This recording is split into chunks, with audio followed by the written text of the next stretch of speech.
So today what we're going to sort of talk about is genius or madness, exploring the mind of the entrepreneur. And I think that there's a lot to unpack in here. It's sort of what I've been talking about really since 2017. I started having this conversation. And I think I was a little ahead of my time. I think people are finally starting to realize that there is some craziness that runs within us. And that's not the technical term. That's not the medical term. But I do think that there is some interesting aspects of the entrepreneurship journey, especially with serial entrepreneurs, that we'll touch on a little bit tonight. So I might ask you, by show of hands, how many of you actually want to be happy? What's the cost? What's the cost? What if I said nothing? It's an interesting question, though. So I created an organization or created a program this past year to address happiness within the entrepreneurship community. And I was quite frankly amazed at how many people had no desire to be happy. They would much rather hold on to and buy into the idea of kill it and crush it and 80 hours a week. And if I can just struggle a little bit more than the person sitting next to me, or if I can just work a couple more hours than my co-founder, then that's how I'm going to feel my self-worth. That's how I'm going to be important in the world. So it's a very interesting and real question, because there's, I would say, the vast majority of people that I come across in especially early stage startups have no interest in being happy. It's only a little bit later on that we decide that maybe happiness is something that we're interested in. So the two most common things that I hear from entrepreneurs. So my day job, when I'm not doing validation, is actually working with and coaching entrepreneurs, usually in the $1 million plus range from a company perspective.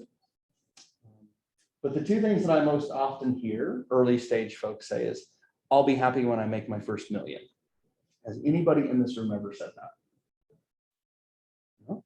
I probably did, for sure. Oh, I totally did. I probably said that, or something very close. Yeah, something very close.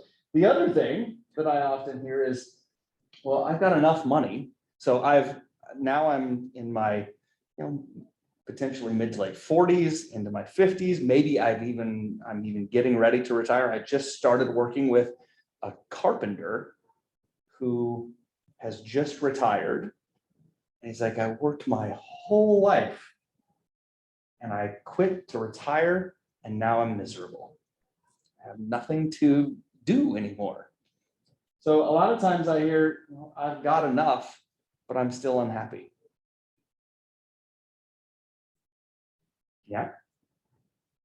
You're probably going to do this. No, It's go ahead. the whole thing is, what does happiness actually? Yeah, how do we define it? Because if I'm, whether it's $1 million or climbing a mountain, maybe the grind makes me happy. Maybe it's filling my purpose. Maybe it really is that much fun to work my ass off. Maybe. Are you happy? Yeah. Working your ass off? Yeah. Yeah. Every day. Yeah. Well, that doesn't mean I don't want to take breaks. Okay. But I'm happy in who I am. Yeah. Depends on what. There's a difference. There's a difference between am I happy versus am I always happy with the circumstances of the day or the week. Oh, 100%. And so I think that a lot of the teachings that I use when I do work with entrepreneurs is, the Buddha would say, pain is inevitable, suffering is optional. Yeah. So we experience pain throughout our day-to-day life. When we lose a big contract, when something bad happens in our life, that's pain. It's very much out of our control. Let's say I'm kind of in that mood. Yeah. Suffering is a choice that we can make. And that's some of what we will chat about in a little bit. So why aren't entrepreneurs happy? When I look at this, I'll be happy when I make my first million implies that I'm not happy right now. And then you have people that have made their first million or more than 1 million, and they're not happy. What's happening? Why are these two things true? Any ideas? It depends on what what makes you happy, or what is it that defines happiness. So that's per individual. Yeah. Well, Yeah. so you're applying an action to a feeling. You're saying, I work all day, it makes me happy. And I'm not concerned with what you're doing. I'm not concerned with the action. I'm concerned with the feeling. Happiness is a feeling. It's not a thing. It's not a doing. Are you happy? You're saying, I work a lot and I'm very happy doing it. It's an expression of who I am inside, as opposed to what validates me. Yeah. At one time it validated me, and I'm like, that ain't it. So I mean, I was good at it, but still, it wasn't. It was different. So I think it's more about, achieving your goal, like satisfied, when you're satisfied with what you do or what you're doing. For me, if I'm satisfied with what my plans, whether it brought money, of course I want it to bring money, but if my plan meets certain goals that I set out, I'm definitely happy. So if you set goals, I think it's a great example. If you are happy with what you're doing, or if you set goals and you achieve those goals, then you're happy. Yeah. What happens if you don't achieve those goals? Then I'm all settled. Yeah, you're unhappy. You're not happy anymore. True or false? Um, Sure. It's okay. And you're not alone. This is probably the answer for 97 to 98% of the population. There are really, the Buddha talks about two reasons, two causes of suffering are aversion and craving. So if I want something that I don't have, then I will be unhappy. If I don't, or if I'm moving away from something, some situation that I'm currently in, I will also be unhappy. Essentially, unhappiness exists. Unhappiness comes from our inability to accept the present moment exactly the way that it is. So to your point, if I set my goals and if I achieve my goals, or if I'm doing the thing that I love to do, then I'll be happy. And then if you don't meet your goals, you're unhappy. David, if you had to stop doing what you're doing today, would you be unhappy? No. I would be. Irritable, restless, and discontent. Those are more, there's a difference between what's at the core and what's on the outside. Mhm. I mean, kind of back to the mountain climbing, I may be in physical pain climbing the mountain. It doesn't mean I'm not happy climbing the mountain. If you invested your whole life in climbing mountains and then you injured yourself to the point where you couldn't climb mountains anymore, the question then becomes, would you still be happy? Right, oh, no, that's what I'm getting at is are you validating yourself through an externality or an internal? Yes. That is absolutely true. And that's sort of where the direction that we're going. So another question for you. What's the difference between an entrepreneur and a workaholic? Workaholics usually paid.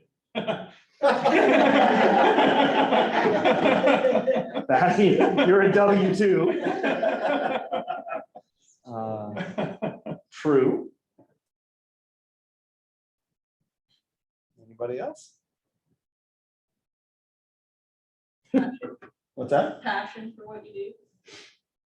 Possibly. I spent the better part of 10, 15 years as a W-2 employee. I would go in and work for companies, and I would have called myself an intrapreneur. So I had the same passion, the same spirit as an entrepreneur. It just wasn't my company. I didn't have equity. There's also, you might say that ownership is in the entrepreneur bucket versus workaholic? Possibly. Well, I think it depends, okay. You gotta put an idealistic definition here on entrepreneur. I can definitely say workaholic by and large is usually somebody escaping something or diving into something. Whatever, they're working to work. They're working to avoid, they're working to find something that they haven't found. And what do you think an entrepreneur is doing? That's. Well, then a lot of them are. A lot of them, Yeah. that's what I'm saying, is I don't know that an entrepreneur is any different unless they've kind of had that inner switch flick on and say, oh, I'm doing this because it's what I'm supposed to do. As opposed to somebody needs me to do it. External, So if you're, abstract or. if you're supposed to do it, who's coming up with the supposed to? Because this is a valid point. Who's coming up with the supposed to and you're supposed to do it? Where does that come from? Yeah, I would see the entrepreneur differently as someone who's walking away from a problem. I look at it as someone who is adventure, trying to, create something that isn't there. And that takes a whole lot of the person's time, effort, and without paying most times. So I love your answer. They're trying to create something that isn't there. What is it that's not there? And this is a meta question. This isn't an app about eye drops or an app about food insecurity. What is an entrepreneur trying to create that's not there? And I think that is a very broad question that we're going to sort of get into a little bit. And that is, I think, the quintessential question that I ask about genius or madness. Every time an entrepreneur says to me, I've been an entrepreneur my whole life. Since I was 6 years old, I made lemonade and I hauled it out to the corner and I sold it for $0.25 a glass. I also heard of people selling cinnamon flavored toothpicks. That's, I think, before you, that's an old entrepreneur, because I think that if kids took toothpicks into, especially cinnamon flavored toothpicks or flavored anything into school right now, the kids would probably get expelled from school. Oh, they used to ban it. That's when I was a kid that people tried that. Oh, yeah. They had to ban it. So when I hear people say, I've been an entrepreneur since I was 6 years old and I've been selling this and that and the other, the first thing that comes to my mind is, what was that kid not getting in the home that he tried to now get outside of the home? Or what pattern of behavior is that person modeling outside on the corner that he is trying to emulate inside? So if your parents aren't able to give you the love, affection, support, validation that you really want as a kid, what do? You go out and get it on the street corner. $25 a glass or 25 cents a glass. Very clear. Lemonade. Talking Intentional. about lemonade, yeah. That's the truth. I don't know if that's necessarily the case. Some people really are extroverted, kind of just an aside, I find sometimes a lot of spirituality is like supposed to appeal to the introvert, and yet some people really aren't external in the sense of they're giving, they want to go out and spread something. That 6-year-old selling lemonade may have just really liked selling lemonade. Maybe.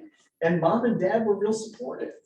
There is no right answer to any of this. These are all Yeah. simply discussion questions that I pose simply to have every one of you ask yourself these questions. Having said that, I've been working with people since 2017, and these questions are the result of a lot of work that I've done with the people that are I'm talking to.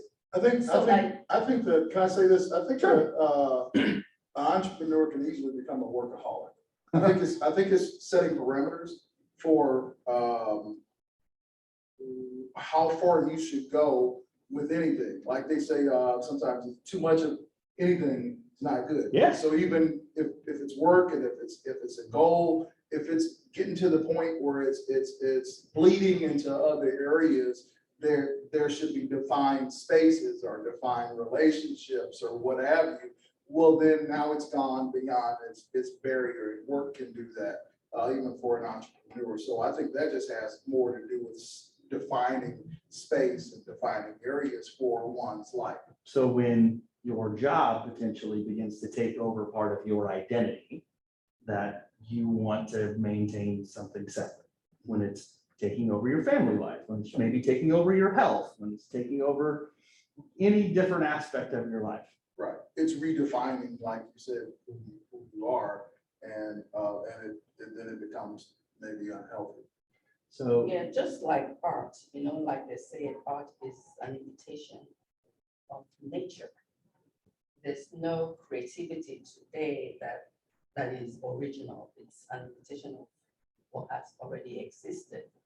And so being an entrepreneur is like wanting to be different, wanting to, create something that hasn't been either be created or you're modeling or imitating something else. See, back to your prior slide, I think this kind of ties into it. To me, it's like, I don't know if that's the question to be asking. which one? This one? I mean, I don't know if there's a difference necessarily at that level. It's why is somebody an entrepreneur, or why is somebody a workaholic?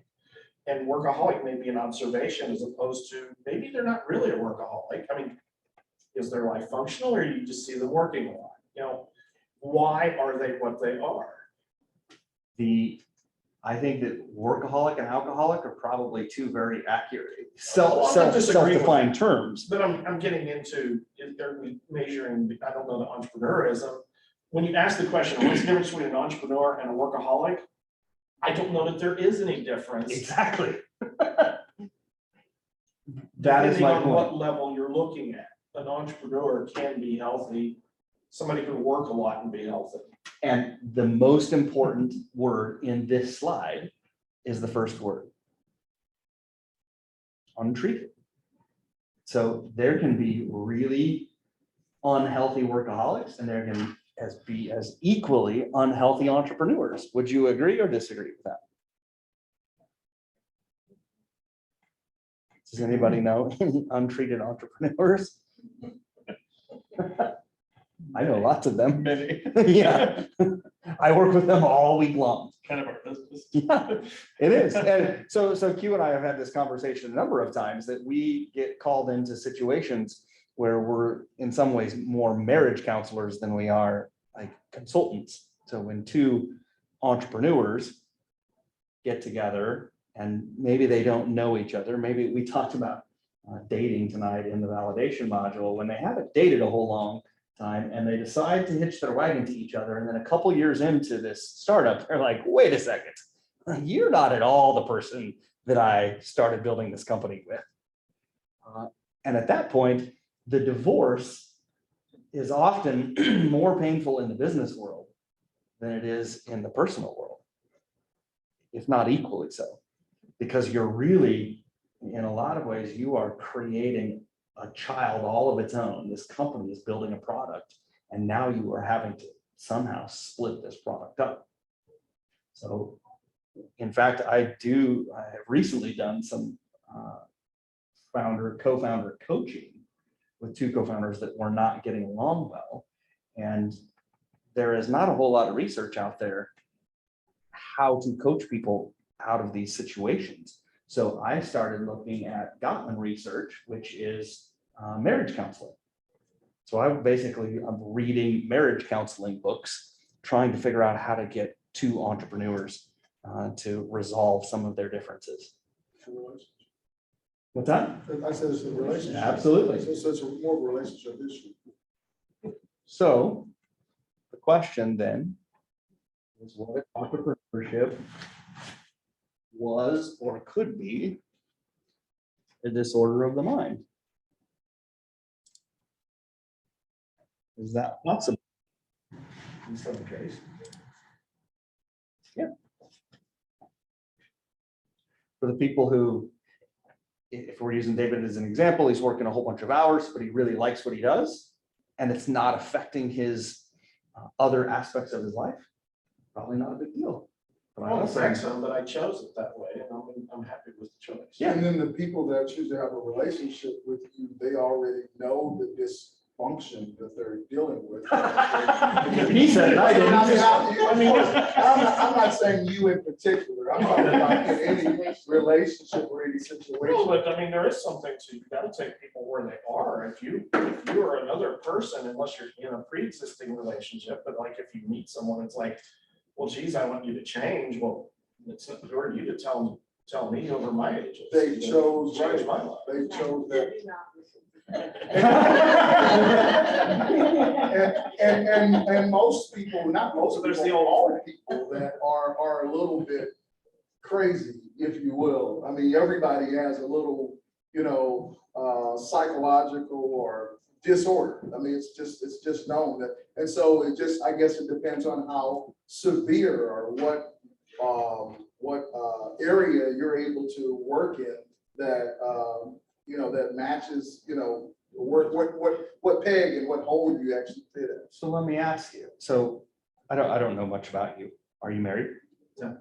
So if you decided at some point in your life that you wanted to have a relationship, and you said, this is really important in my life, I want to have a relationship now, and you had to change your relationship with work to have a relationship with a partner, how big of a problem would that be? That's the right person. I mean, that's where I was a year ago.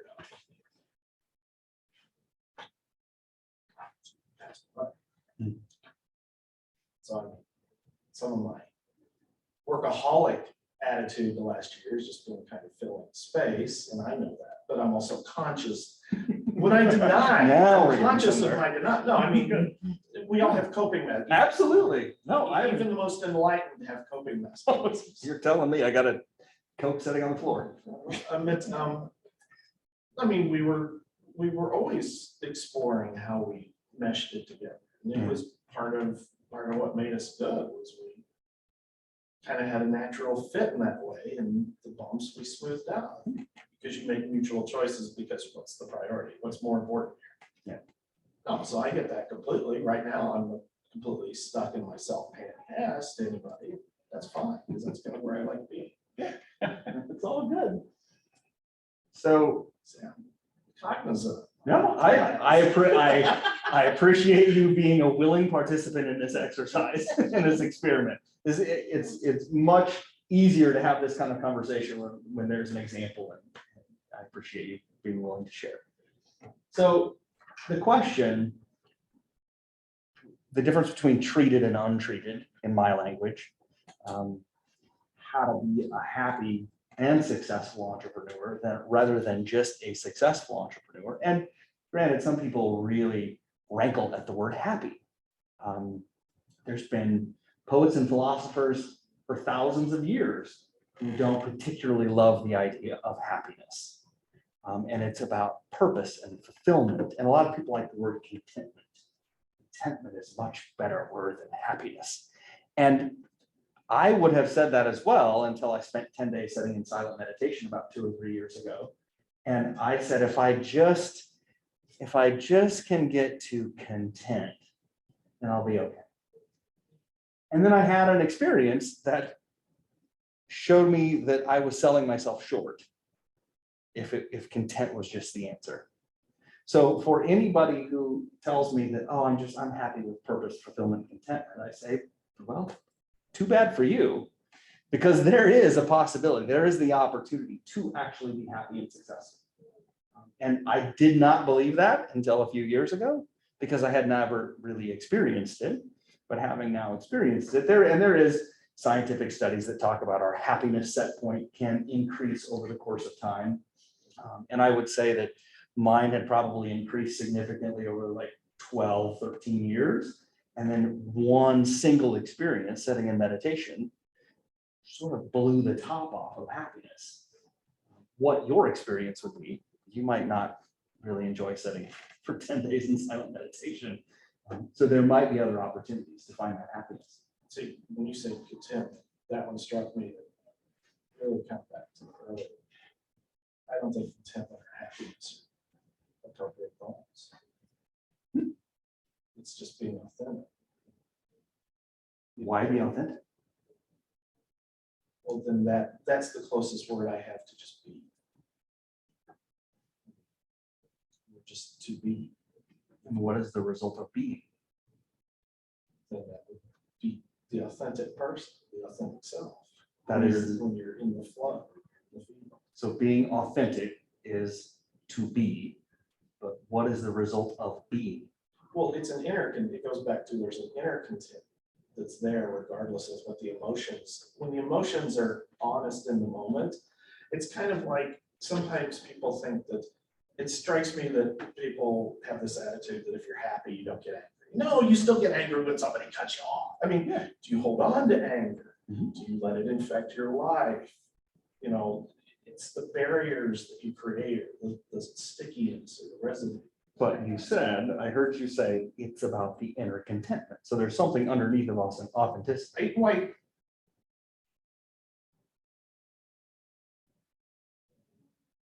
that's really into divine self. That's what I call the authentic. So we could get really off track at this point, but we'll head back to self-care. Because the intention of what I am angling at here is how do we shift out of the concept of untreated entrepreneurs versus treated entrepreneurs? And the easiest way to move into that is through self-care. It's a highly overused term these days. Everybody is talking about self-care. But it's pretty important, and we have data that talks about it. So for those people that are really interested in the maybe a financial aspect, turnover is a pretty costly problem. On average, companies experience a 17.8% turnover each year, and the average cost to replace an employee is 1.5 to 2 times the employee's annual salary. Why do people leave jobs? What's the number one reason people leave jobs?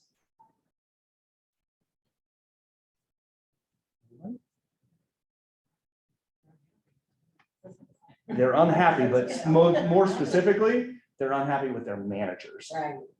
You leave because- They hate their boss. What's that? Yeah, they hate the boss. They're fed up with them not listening to them, or them choosing sides, Mhm. or them not giving you the help that you need, and not answering your emails as they should have. I'm sorry. Yeah. Sounds like you know that. It's funny, I mean, if you ask 50 people, you might get 50 things and they all sound different, but most of them are gonna trace back to a boss or something like that that caused it. Yeah. I don't feel appreciated. Well, why? Because my boss is a pimp. So most of that stems from a pretty huge gap and lack of emotional intelligence from your supervisor. So currently, there is data that says that 50% of Americans are experiencing some level of PTSD and or depression due to the pandemic. Not severe, but we are all in maladaptive strategies right now because we have been cooped up in our houses, sometimes with spouses or with kids, or sometimes alone. We have lost a whole bunch of connection. In fact, there's an author, can't remember what his name is, that says the biggest epidemic that we've experienced in our culture today is loneliness. And the antidote for loneliness is connection and community. So when you guys come out and hang out in person rather than on Zoom, is quite literally an antidote for loneliness. If you don't believe me, there's some data. So here is a chart showing the incidence among founders of depression. So we are 2 times likely to be depressed. We are double the likelihood of psychiatric hospitalization. We are double of suicidal thoughts and mental health conditions. We are 3 times higher likely to abuse substances. We are 6 times more likely to have ADHD and 10 times more likely to be bipolar. Comforting. It's a very comforting story. So this is a great area to build your business. What's that? Great area to build your business. Given this data. Which, I mean, look at things like the call map. The call map exploded during COVID. BetterHealth.com, online therapists, exploded during COVID. You can't, I work with people every week that cannot find therapists in this city. Everybody's booked up. So if you want to deal with insurance companies and people needing help, go back to school, get your degree in therapy. This is also pretty crazy. Deaths by suicide among young people. What do you do? Hmm? What do you do when you find in your cohort entrepreneur, they have to like be bipolar coming out or maybe depression coming out? What do ITEN do? Well, I don't know what you do or how you might help, but what I try and do is simply hold up a mirror for that person, a mental mirror, and show them how they are showing up in the world. Show them that the way that they think and feel might not be, and I hate this word, but they might not be normal. So I think that especially in the entrepreneurship world, we're like the frog that gets, stuck into a pot of water. And in the beginning, the water is like cold, and slowly somebody turns the heat up. And over time, the heat gets warmer and warmer and warmer and warmer. And before it's too late, the water is so hot and the frog's dead. And I think that in the entrepreneurship world, the ecosystems, maybe not as much in St. Louis as it is, in Silicon Valley, it is on the East Coast. But this idea of killing it and crushing it and working 80 hours a week is much more prevalent. So showing people as gently as possible how they're living their life and what it's doing, what are the effects of their behavior on their life, is probably the easiest thing you can do. You can't require people to change. You can't tell people that they have to act a certain way. All you can do is show them how they're acting and how it's affecting their life and maybe the lives of others. And then they get to make their own choices and their own decisions. I'm convinced some of that too is myth. Well, The 80 hours a week. I mean, I'm not saying people don't work to exhaustion sometimes. For sure. But there's also a mythology around There's a ideal picture, right, of this so it. It's kind of like, oh, there's more to the story. It's kind of like when I have people tell me, usually I've had rich investors tell me, oh, well, the kids out in Silicon Valley are working for free for equity. I'm like, yeah, because they're on a trust fund. Give me a break here. They're not poor. They're working for free, but they're wealthy. Yeah. There's always a flip. So I mean but the mythology, I'm not trying to dispute what you're No, saying. no, But it's to me, okay. the mythology feeds into the unhealthiness. So you're And it saying that generates- the egg is the story, therefore a founder's being told the story, therefore they're working I don't know 80 which hours? one's the chicken or the egg, but there's a culture and a mythology around it that encourages unhealthy behavior. I totally agree, and that's why we're sitting here today. And I mean, so that's where I'm saying is I don't know that it's always factual, but it's still unhealthy. I would tell you that out of the Lawyers are bad at it too. what's that? Lawyers are terrible at it, especially like big firm corporate lawyers. Well, so I'll tell you that some of the worst folks that I coach and work with are people who came from billable hour mentality and moved to scalability, like SaaS models. That's all you got to sell. What's that? That's all you got to sell. Yeah. And your leaders are telling you got to sell more.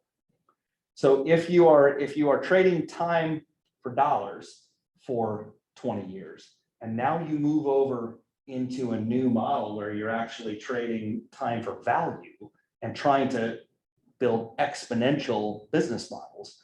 Those are the hardest workers and the people who burn themselves out the quickest. In fact, I'm literally working with a woman who is running a law office, and she just spent 20 years in billable hour world, and she's moving over into a SaaS model, and she might be the most miserable entrepreneur that I have today, because she's literally working 20 hours a day.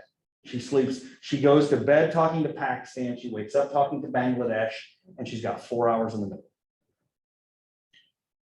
And I would say out of the 8 people that I'm working with consistently right now, 7 out of 8 of them are working 60 to 80 hours a week consistently. So how effective would you say, 9 hours, 8 hours or 6 hours can be? Because sometimes when you do a time study with workers, you find out that out of the 8 hours that are in the office, 4 hours is only the time that they're most productive. The other 4 are used to doing things that are not, necessary. one of the primary suggestions that I give to my entrepreneurs when I'm working with them is something that I call wild idling. And quite literally, it is sitting in a chair without a pen, a paper, headphones, no phone, no nothing. You sit in a chair and you stare out the window and watch the grass grow. It's meditating.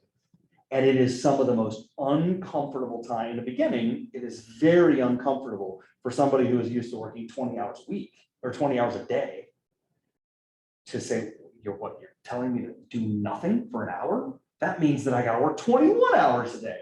But the reality is, if you build space into your life, if you build space into your cognitive processes, you will actually work on the stuff that needs to get done versus the stuff that you're just doing to do. Because most of the time people are doing to do, not because it needs to get done, but because their brain really wants another hit of dopamine.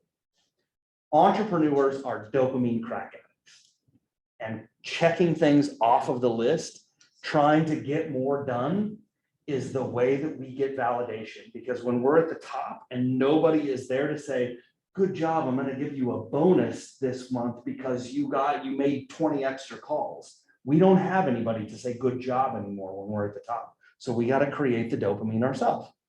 And we do that by checking boxes off of the list.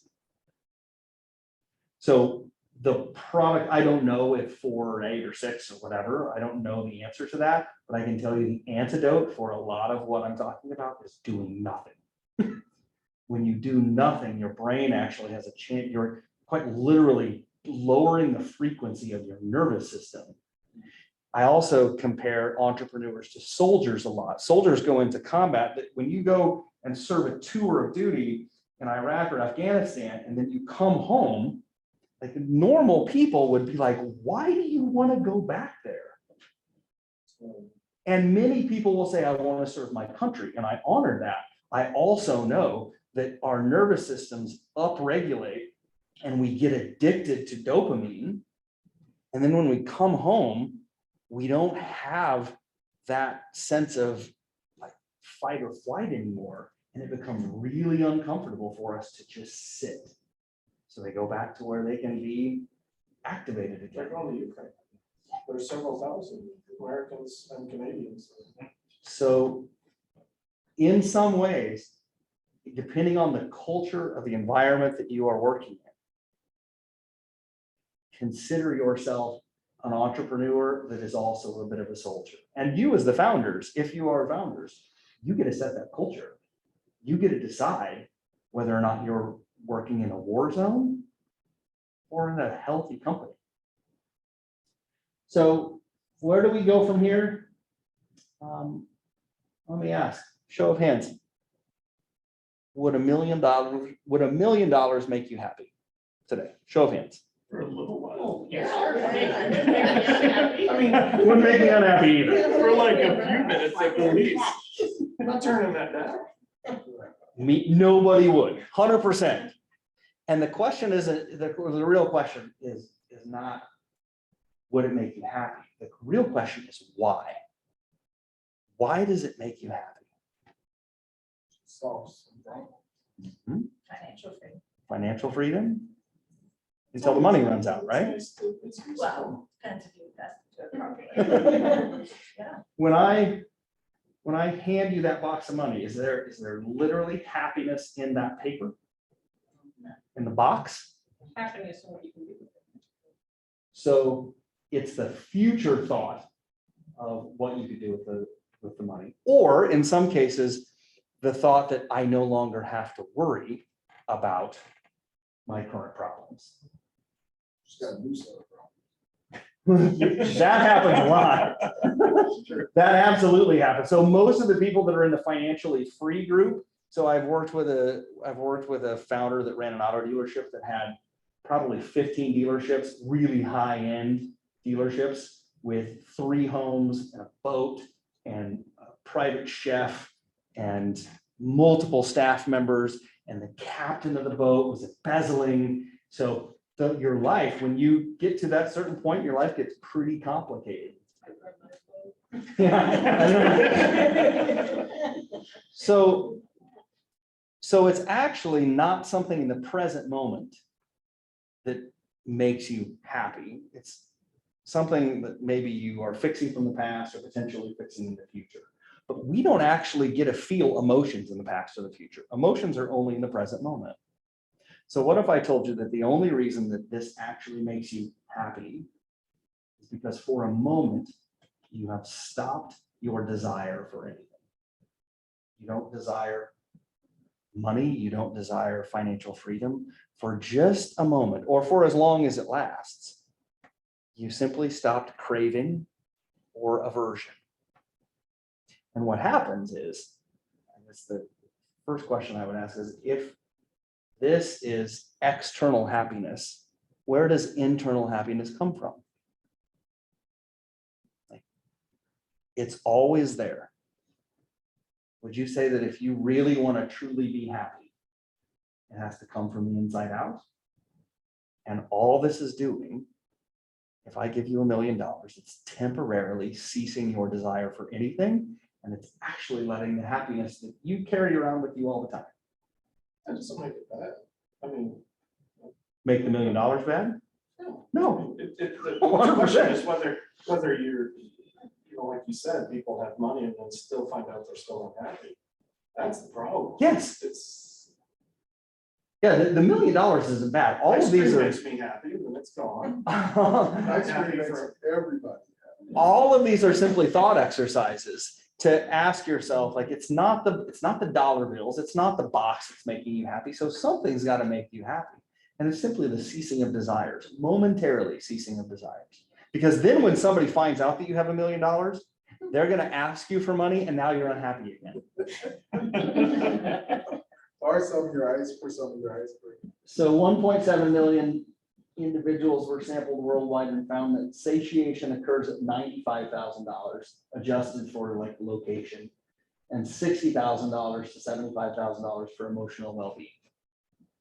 So generally speaking, you don't have to make much more than $95,000 to actually be happy, to have your needs met plus a little bit extra.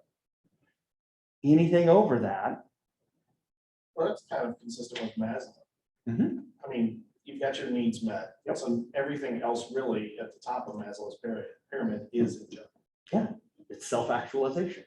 He finally had that realization when he almost died. I mean, and close to death, he started to realize, oh, there's more to this pyramid than I described. And that's what the yogis and the Hindus and the Buddhists have been figuring out for 4,000 to 5,000 years. So I like to think of this as the half-life of extrinsic happiness. So when we're born, and maybe we're 3 years old, somebody gives us a scoop of ice cream. How long does that scoop of ice cream make you happy? If you were given a scoop of ice cream today, how long would it make you happy?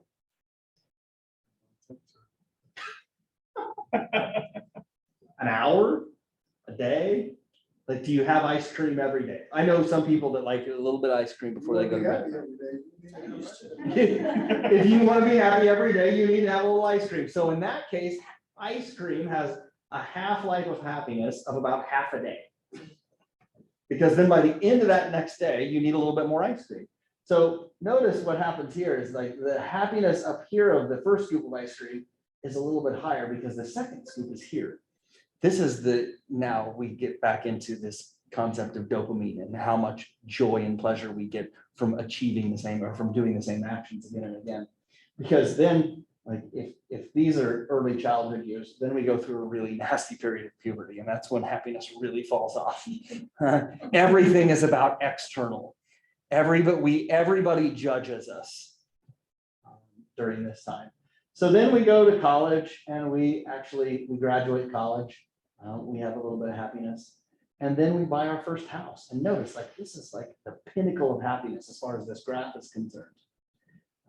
But our house, like, it sort of makes us happy. And then we're like, oh crap, I gotta fix stuff. And then I do an addition and I'm a little happy for a little bit. And then I gotta like fix more stuff and the furnace goes out. So then I go on vacation to like get a little more happiness. Then I make my first million, but notice that my first million is really not as happy as my house was. And then I get a vacation home and it's not even as happy. This idea that I need to continue using external things to feel some level of perceived happiness is the fallacy of external happiness. Our brains are fantastic at taking external things, getting a little bit of happiness out of them and stitching them all together in this happiness quilt. And we stitch enough of these things together in this happiness quilt, and it makes us feel happy. But when one of those things goes away, happiness drops off, and we have to stitch together something else. We have to go find something else to add on to our quilt. Does this make sense? Can anybody see their lives in this little graph? So what can we do about it? Who has time for self-care when I have to hustle for my paycheck and my worthiness?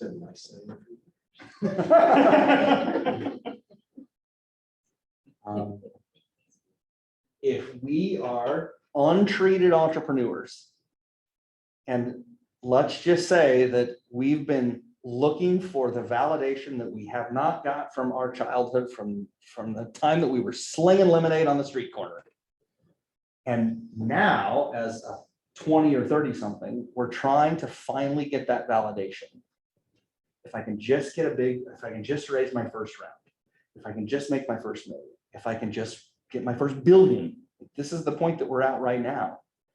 And I think Tim Ferriss says, I know plenty of centibillionaires who are miserable. So if we are using external things to stitch together another level of happiness, we're never going to find the self-worth that we are hustling for. So the way that we begin to do this is by looking at how we think. And unfortunately, imagine a goldfish in a bowl swimming around happily, and another goldfish swims by, and the second goldfish says, water's nice today, don't you think? And the first goldfish turns and says, water? What water? I'll let that sneak in for a second. When we don't know we're in the system, when we don't understand that we're actually surrounded by water because we've always been in the water, we've only known the water around us, we have no word for water because it's just how we got from point A to point B, we have to have somebody help us figure out what the water is.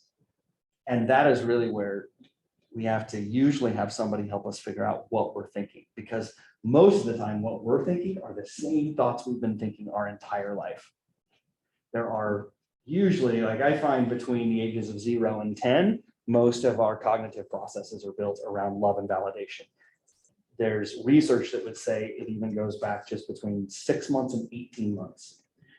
Even pre-verbal, our relationship to love, affection, validation, and our ability to self-regulate is determined by our connection with our parents, our primary caregivers, between 6 and 18 months. So if they screwed you up back then, in some ways you're still screwed up today. You just don't know about it because you've always been screwed up. And I mean that with as much love as I can, because I am as equally screwed up as y'all. The reason why I'm doing this work is because I have spent enough years being screwed up. So, so I guess what I want to say here is, when I think a thought, it makes me feel a feeling. When I feel a feeling, it makes me when I feel a feeling, hormones race through my body. And then based on those hormones, I choose to do an action. So if I think that my biggest customer is going to go away, that thought causes me to feel fear. Fear causes adrenaline and cortisol to rush through my body. And then I begin making choices in my life based on that fear reaction. If I take all of my feelings and all of my actions and put them together, that is what creates my reality. All of my actually actions, and in some cases inactions, create my reality. So if you want to change your reality, you effectively have to follow the chain back up and change your thoughts. And again, I said, if you want to figure out what you're thinking, you're probably going to need some help to do that. We have about 12,000 to 60,000 thoughts a day. 80% of those thoughts are negative. Most of the reason why these thoughts are negative happen when we're about anywhere from 2.5 to 3.5 years old. Any idea why? No.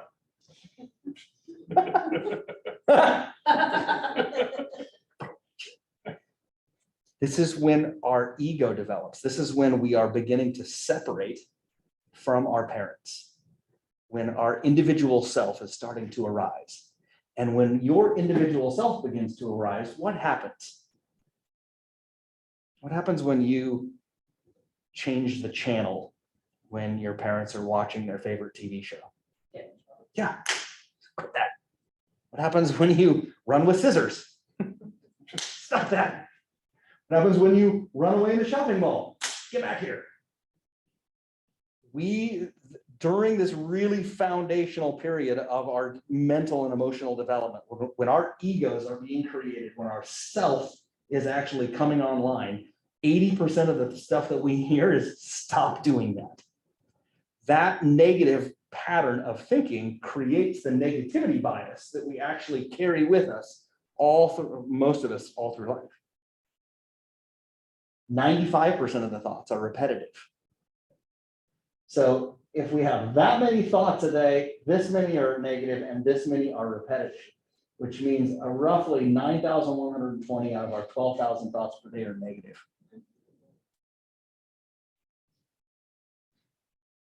What do you think about that? It's everybody's own mindset though, right? 'Cause I don't think everybody is that negative. Maybe not, I don't know. Yeah. I mean, I'm just thinking that's. There is no right answer. And to be fair, I know Connie to be a regular, overall a fairly positive person. So what is the secret here? Honestly, I think that work-life balance is bullshit. It is broken. It has been around since the Industrial Revolution. Work-life balance says that we have a work life and a personal life. And especially now more than ever in history, we don't have two lives. We don't finish putting rivets in Levi's at 5 p.m. or 6 p.m. and then go home until the next morning at 7. We finish checking email and then we go eat for 15 minutes. But in the middle of eating, then we check our email and then we get a social notification. And then there is no balance anymore. Work-life balance implies that we have two sides of this seesaw. It also implies that work stops before your personal life starts. How many people in here have a work life that stops today? That's what I thought. So how I recommend this is using the Pareto principle, which is the 80-20 rule, spending about, for every 8 hours you spend in your day, 20% of those, or 2 hours every day, should be spent in self-care. Now, self-care can be a lot of things. It can be yoga and meditation. It can be just sitting down for a quiet meal with your family. It can be going to the gym. There's a whole bunch of ways to practice self-care. And we only have one life, so we need to integrate all of its parts. So if you want to practice a little self-care, go to the pool and check your email. That's work-life integration. If you need to read a paper, or if you need to go through 100 interviews, find it, like, go to the park and do it. That's work-life integration. We do this through what I call the 4 bodies, physical, mental, emotional, spiritual. Physical is quite literally your physical body. It's your food body. It's what you create using the food that you put in it and the exercise that you choose to do. So you can increase or improve your physical body very easily. Your mental body is like your thought processes, how you think about things. And you can begin to shift your mental processes more to the positive than the negative. Imagine you're at the gym working on your physical body and somebody says, hey, read this book called The Happiness Project, or like listen to Brene Brown's podcast. That's now engaging our mental body. And you hear something in that podcast that says, that's interesting. I sort of feel that way. Like she poked a button inside of me that made me feel a little weird. That's now engaging your emotional body. You're now having feelings as a result of learning something. As you start to go experiment with those things that she is proposing, you might find that they cause more emotional anxiety or more emotional upset. That's when you usually go find a therapist or a coach. And then finally, the spiritual body is the last body.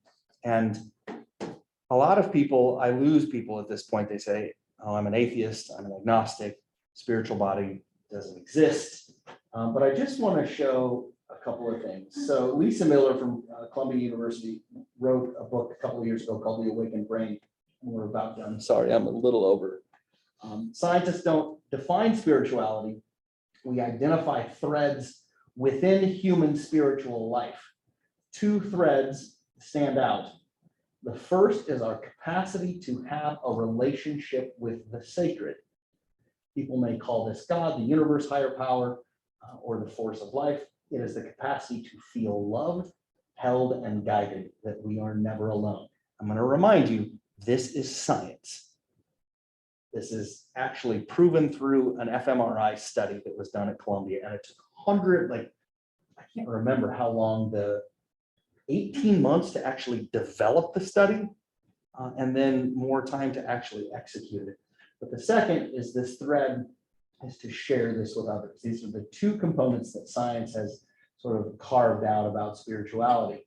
Whether someone is Catholic, Hindu, Jewish, Muslim, or not attached to any religious tradition, the very same neural correlates are engaged when recounting a spiritual experience. So it does not matter what you believe in.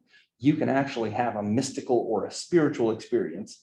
And when you go under the same fMRI machine, they can track the same neural correlates in you as they can with any other religion. So we are beginning to prove through science that spirituality is a real thing. I'm going to skip that and I'm just going to go here. Oops. So science shows we are innately spiritual beings. Spiritual beings are 80% less likely to become addicted, or 60% less likely to take our own lives. And spiritual beings develop more grit, resilience, perseverance, sense of community, altruism, and creativity. Would anybody not want this in your own life or the lives of your employees or your company?